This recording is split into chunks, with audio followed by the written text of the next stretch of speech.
ce mois de Nissan, à part bien sûr qu'il y a cette fête de Pessah que Be'ezrat Hashem on fête et qu'on espère que ce soit bientôt au Beth Amikdash, il y a également un événement très important, c'est celui de la Hiloula de Rabbi Chaim Vital. Toute la connaissance de la Kabbalah que nous possédons aujourd'hui, que ce que le Harizal a dit, se trouve uniquement, nous l'avons que grâce au fait qu'il a trouvé à son époque un élève comme Rabbi Chaim Vital, à qui il a transmis son savoir, et que c'est grâce à Rabbi Chaim Vital qui a mis par écrit une partie de l'enseignement de son maître que nous avons tout cet enseignement.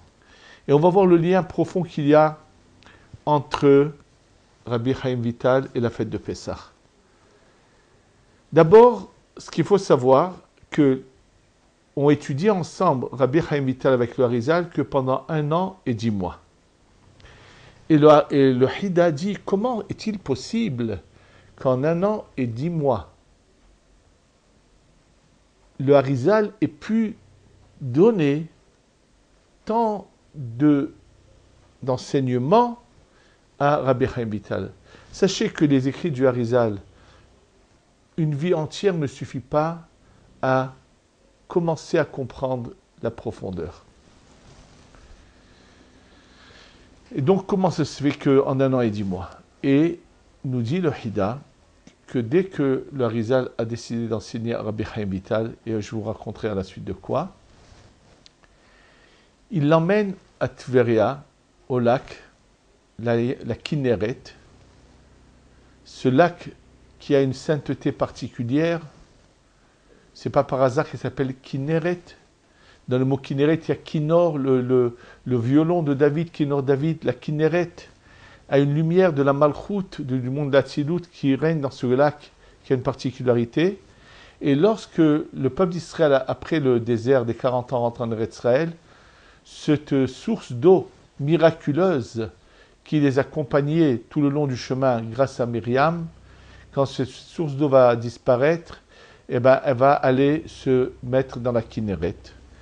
Et Rabbi Chaim Vital, qui avait une vue spirituelle, mais qui, avec sa grande modestie, se prenant pour quelqu'un de quelconque, dans son livre décrit que lorsque tu vas à Tveria à tel et tel endroit, tu regardes bien et tu verras là un jet d'eau, et c'est ça, dans le lac qui est comme une nappe d'huile, il y a un endroit où tu vois comme un jet d'eau, sache que c'est ça la source de Myriam.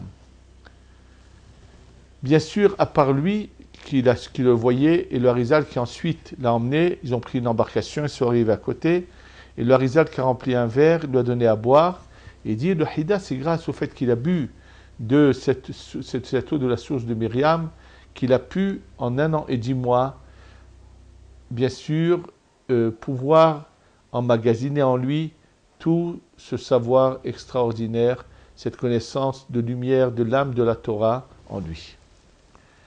Faites très attention, parce que malheureusement, nous vivons dans une époque où le mensonge sheker domine, et combien de fois, pour ne pas offenser des gens que je ne voulais pas mettre dans la gêne, je me souviens quand quelqu'un qui à un moment donné était dans le bon chemin et commençait à s'intéresser à la lumière de la Torah, et pourquoi j'en parle, c'est parce que cet individu auquel je pense, qui était vraiment monté très haut et qui malheureusement aujourd'hui se trouve dans le fin fond des abîmes et de l'enfer, pendant cette période où il se rapprochait, il me disait qu'il connaissait quelqu'un, un tzaddik nistar, soi-disant un tzaddik qui se cache, qui sait où se trouve la source de Myriam. Et malheureusement, quand on a affaire à ce genre de charlatans, ils ont une influence néfaste qui peut finalement ne faire que chuter et trébucher les gens qui les entourent et qui les côtoient. Parce que comme ce sont des gens qui vivent dans le sheker, donc ils envoient des ondes de sheker, de mensonges à ceux qui les côtoient, et ce n'est pas une bonne chose. Donc, évitez de croire à ce genre de bêtises qu'il y aurait aujourd'hui des gens qui savent où est la source de Myriam dans la Kinneret, c'est du mensonge pur et simple. En tous les cas, c'est grâce à cela. Rabbi Chaim Vital, pour qu'on sache, comprenne sa grandeur, avant de connaître le Harizal, lui a vécu d'abord à Tzfat, bien sûr, il était à Tzfat, et il a étudié chez la Kabbalah de Rav Moshe Cordovero, celui qu'on appelle le Ramak. Rav Moshe Cordovero a également enseigné au Harizal. Harizal était également un élève de Rav Moshe Cordovero. En fait, le Harizal arrive à Tzfat bien avant que Rabbi Chaim Vital le côtoie et se mette à étudier avec lui. Et donc, comme le Harizal cache qui il est, Rabbi Chaim Vital, qui est l'élève le plus brillant de Rav Moshe Cordovero, qui a acquis toute la connaissance du Zohar qu'il a étudié de Rav Moshe Cordovero, et qui va même qu'il a, sachant que Rav Moshe Cordovero est le plus grand maître de Kabbalah qu'ils ont à Tzfat, quand le Harizal arrive d'Égypte, il ne va pas étudier avec lui, bien que des gens commencent à étudier avec le Harizal, dont entre autres celui qui va aussi nous laisser quelques écrits, Rabbi Sal Sarouk, que finalement le Harizal va envoyer en Italie chez le Rav Moshe Menachem, le Rav Menachem Azar Mipano, le Ramar Mipano, et ensuite qui va aller enseigner au Megalé Amukot, Rabbi Nathan Natar Shapira de Cracovie. Et donc, Rabbi Chaim Vital a des songes où on lui dit qu'il devrait aller tuer chez le Harizal, mais il ne s'imagine pas qu'il y a quelqu'un qui a dépassé Rav Moshe Cordovero. Donc, il ne se presse pas d'aller, il est méfiant, et quand finalement un jour, à la suite de quelle occasion, je ne sais pas, mais il décide d'aller poser une question qui le perturbe sur le Zohar, et quand il rentre chez le Harizal, il lui pose sa question, à sa grande stupéfaction, le Harizal lui répond, il lui donne plusieurs réponses, lui explique, et là, il se dit, mais il découvre la lumière, il demande à des éclaircissements sur d'autres points, et là, le Harizal lui dit, non, c'est tout, pas au-delà de cela. Il le supplie, et le Harizal est catégorique, ne le répond pas. Quelqu'un d'autre, qu'est-ce qu'il aurait fait à la place de Rabbi Chaim Vital? Il aurait dit, bon, s'il ne veut pas, tant pis. Et là, voilà l'enseignement qui va nous donner Rabbi Chaim Vital. Lui ne va pas dire, tant pis, je rentre chez moi. Non. Il rentre chez lui et prend ce qu'on appelle un sac. C'est une sorte de paillasson fait de poils de chèvre que jusqu'à aujourd'hui les Bédouins confectionnent. Et on appelle ça dans les sacs, et c'est pas par hasard que ça s'appelle de cette manière-là en hébreu. C'est écrit avec de la Shin et Kouf, ce qui représente 400. Et les Mekoubalim, bien sûr, encouragent à mettre ça sur son corps, même une ceinture faite de cela. Ça pique un peu, mais ça purifie la personne. Alors lui, il prend carrément tout un sac comme ça, se couche par terre, et va dormir toute la nuit sur ce sac comme ça, passer une nuit en pleurant, et en décidant de jeûner le lendemain, et il dit à Kadosh Baruch Hu, pourquoi je n'ai pas mérité qu'il continue à m'enseigner? Il pleure, il s'endort dans ses pleurs. Et le lendemain, en jeûne, il va chez le Harizal, et là le Harizal lui dit, rentre, tout ce que tu demanderas, je te le dirai. Alors il est choqué, il est étonné, il dit, oui, au ciel, on a voulu d'abord te mettre à l'épreuve. On ne donne pas facilement, on veut voir combien la personne désire et aime Hachem à tel point, si ce n'est pas un amour tellement profond que c'est que ça qui peut pousser quelqu'un à rentrer chez lui, se passer une nuit sur un sac par terre, avoir une nuit vraiment horrible, a décidé de jeûner le lendemain, et tout ça pourquoi? Pour continuer à découvrir cette lumière cachée de la Torah. Et là, le Harizal va lui enseigner, et puis Rabbi Chaim Vital se dit, pourquoi je profiterai tout seul? Il aime tellement les autres qu'il va vouloir faire venir d'autres personnes et le Harizal lui dire non, ils ne sont pas aptes, il n'y a que toi qui es apte. Et lui, tellement modeste, il ne peut pas s'imaginer que les autres ne sont pas à son niveau.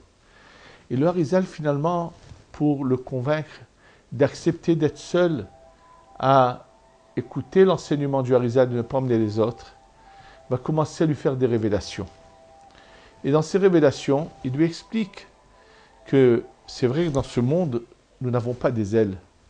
Mais dans le monde de la Tzilut, cette lumière, si on pouvait l'imaginer en matériel, dans le monde de la Tzilut, les âmes, le corps spirituel qu'ils ont comme des ailes qui partent de l'épaule. C'est-à-dire qu'il y a un trou ici dans lequel sort la racine de l'aile qu'aurait ce corps spirituel. Il se met à lui expliquer comment à tel endroit de l'épaule gauche, dans tel et tel endroit qu'avait de l'âme de Adam Arishon du monde de la Hatzilut, il se met à lui révéler d'où vient son âme, et il dit, le Harizal, en espérant qu'avec cela, il va être convaincu de ne pas emmener les autres. Pendant des années, je me posais la question, en quoi, par le fait que le Harizal lui révèle d'où vient son âme, l'encouragerait à comprendre qu'il doit lui seul étudier et non pas les autres. Jusqu'au moment où, comme je vous ai dit, ce qui a été écrit, il faut lire entre les lignes. Comme il l'a dit, je dévoilerai 2 poignées, 2 téphars, mais j'en cacherai 2000. Donc ça veut dire qu'à travers ces mots, découvrir tout ce qui est caché derrière. Et jusqu'à que finalement, petit à petit, Akadosh Baruch Hu m'a éclairé. Et finalement, j'ai découvert dans les écrits que, en fait, notre épreuve ne commence pas dans cette vie-là, mais que dans le monde du Tohu, on a déjà fait son chemin.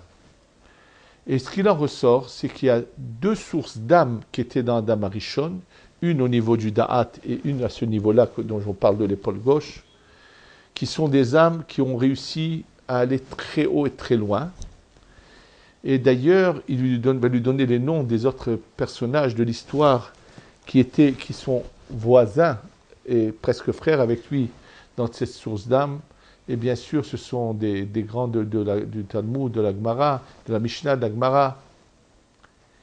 Et donc, comme il lui avait déjà enseigné que ces 2 sources-là, elles avaient réussi leurs étapes du monde du Tohu, et qu'elles ne sont revenues que pour aider les autres, puisqu'il est dit que Dieu, avant de refaire cette création que nous vivons, il a posé la question aux tzadikim. Qu'est-ce qu'il a besoin de leur poser comme question? Il leur a dit, dites-moi, vous n'avez pas besoin de redescendre, mais est-ce que vous êtes prêts à vous sacrifier pour les autres, à redescendre? Et je vais les refaire tous venir, tous ceux qui ont encore une chance, pour que vous les aidiez à réparer le tir et à réparer leurs erreurs. Et les tzadikim ont dit oui. Donc, c'est marqué Nimlach HaKadosh Baruch Hu Benishmotem chez le tzadikim. Donc, il prend. Et c'est ça ce qu'il leur pas conseille, il leur demande est-ce qu'ils sont prêts à participer. Donc, en fait, ce sont ces sources d'âme dont je parle. Et en fait, donc, le maître, c'est le Harizal, lui vient de cette source qui est au niveau du Da'at, de laquelle vient Moshe Rabbeinu, de laquelle vient Rabbi Shimon Ben Yochai, de laquelle vient Achia Shiloni et tant d'autres.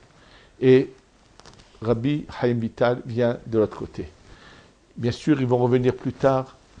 Et Rav Yitzhak Aizik de Komarna, dans son livre Megillat Starim, révèle beaucoup sur ces 2 sources d'âme et nous fait vraiment des révélations extraordinaires. Donc, en fait, Rabbi Chaim Vital est une très très haute neshama qui est venue que pour enseigner aux autres. Comme je l'ai dit, moi j'ai l'autorisation que de t'enseigner à toi, et par toi sera diffusé le reste de la Torah, de cette lumière de la Torah. Pessah, c'est une fête d'amour vis-à-vis d'Akadosh Baruch Hu. On va prendre un bain d'amour pour changer notre manière de servir Akadosh Baruch Hu. Comme le dit le Rashash, que à Rosh Hashanah, c'est la chitzoniyut des mondes, c'est l'extériorisation des mondes, et Pessah, c'est la pnimiyut, l'intériorité des mondes, l'intériorité des mondes.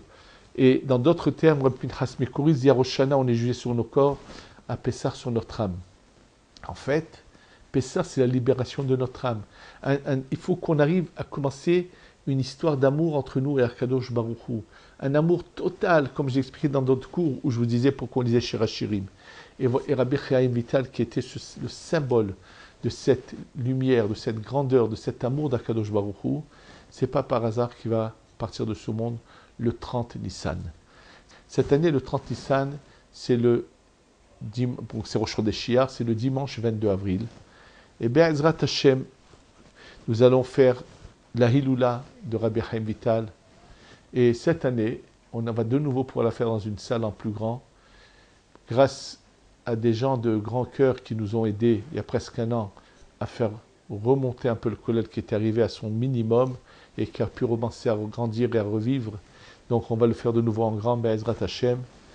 Et je voudrais juste vous dire que il fut des années où, à cette Hiloula de Rabbi Chaim Vital, venait un grand nombre de gens de France voyager spécialement pour cette Hiloula. Et parmi eux, il y avait des gens qui étaient des grands soutiens du kollel. Et une année, un de ces grands soutiens du kollel, qui avait un frère qui était marié mais qui n'avait pas d'enfant et à qui les médecins ne donnaient pas de chance qu'ils aient des enfants.